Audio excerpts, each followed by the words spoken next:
মা, ও মা, আমার ওয়ালেটটা কোথায় গো? সৌগতর আওয়াজ শুনে আলো দেবী রান্নাঘর থেকে ছুটে এসে বলে, কালকেই তো অফিস থেকে এসে সোফায় রেখে বাথরুমে ঢুকে গেলি। সেখান দিয়ে তুলে আমি তোর ডয়ারে রেখে দিলাম, যেখানে তোর গাড়ির চাবি থাকে। ভালো করে দেখবি তো, এই ছেলে নাকি আবার কদিন বাদে বিয়ে করবে। সৌগত কটাক্ষ করে বলে, ভালো তো, কদিন পর থেকে তোমার কাছে আর চাইবো না। সেই তো, মেয়েটাকে দিয়ে তো খাটাবি, নিজে তো বড় হয়েছিস, একটু দায়িত্ববান হতে শেখ। ঠিক আছে, আমার লেট হয়ে যাচ্ছে, আমি যাচ্ছি। বল আসছি, সাবধানে যা। বিকেল 6:30। আলো দেবী সেলাই করছিল, সেই সময় সৌগত এসে মায়ের পাশে বসল। কিছু বলবি? সৌগত দোনো মনো করে বলে, আচ্ছা মা, আর 2 সপ্তাহ পর তো আমার বিয়ে। হ্যাঁ জানি তো, কত জোগাড় জান্তি বাকি, সব তো করতে হবে। হ্যাঁ বলছিলাম যে, তোমার খারাপ লাগবে না?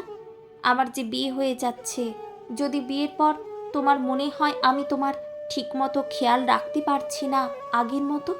আলো দেবী হালকাভাবে হেসে বলে, ধুস পাগল, আমি খারাপ ভাবতে যাব কেন? আমি তো তোকে চিনি, তুই আমার ঠিক খেয়াল রাখবি।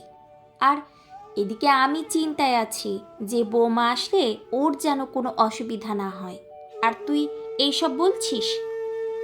সৌগত থামিয়ে দিয়ে বলে, কিসের অসুবিধা?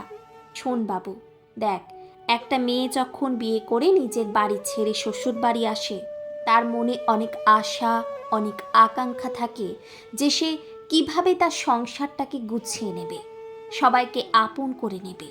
আর এটাও আশা রাখে যে তার স্বামীও যেন তার সঠিক সিদ্ধান্তে তার পাশে থাকে। আমিও কোনো এক সময় ছোট বয়সে বিয়ে করে এই বাড়িতে এসেছিলাম। মা, তোমার মনে আছে যে ঠাকুমা তোমার সাথে কি ব্যবহারটাই না করতো? শুধু দাদুর পছন্দে এই বিয়েটা হয়েছে বলে। আমার একদম ওসব পছন্দ হতো না। ওসব পুরনো কথা মনে রেখে লাভ নেই। আমি কখনোই চাইবো না যে আমার সাথে যা হয়েছে আমার বৌমার সাথেও তাই হোক। এটা সব সময় মনে রাখবি বাবা, আমরা সবাই একটা পরিবার। বৌমা যেমন আমাদের খেয়াল রাখবে, তোকেও বৌমার বাবা মায়ের খেয়াল রাখতে হবে। তাদের কোনোদিনও পর ভাববি না। সব শাশুড়িদের নিজের বৌমাকে নিজের বন্ধু ভাবা উচিত, আর বৌমাদেরও শাশুড়িকে নিজের মা ভাবা উচিত। সম্পর্কগুলো তো এইভাবেই গড়ে ওঠে। হ্যাঁ মা, সবই বুঝলাম, তোমার সব কথা সারা জীবন মানব। আচ্ছা মা, দাঁড়াও, বৃষ্টিকে একটা ফোন করি, ওর সাথে তো ভালো করে কথাই হয়নি আজ। একটা কথা বলে রাখি, তোর বাবা আমার পাশে ভালো বন্ধু হয়ে না দাঁড়ালে আমি হয়তো এই বাড়িতে বেশি দিন ঠাঁই পেতাম না।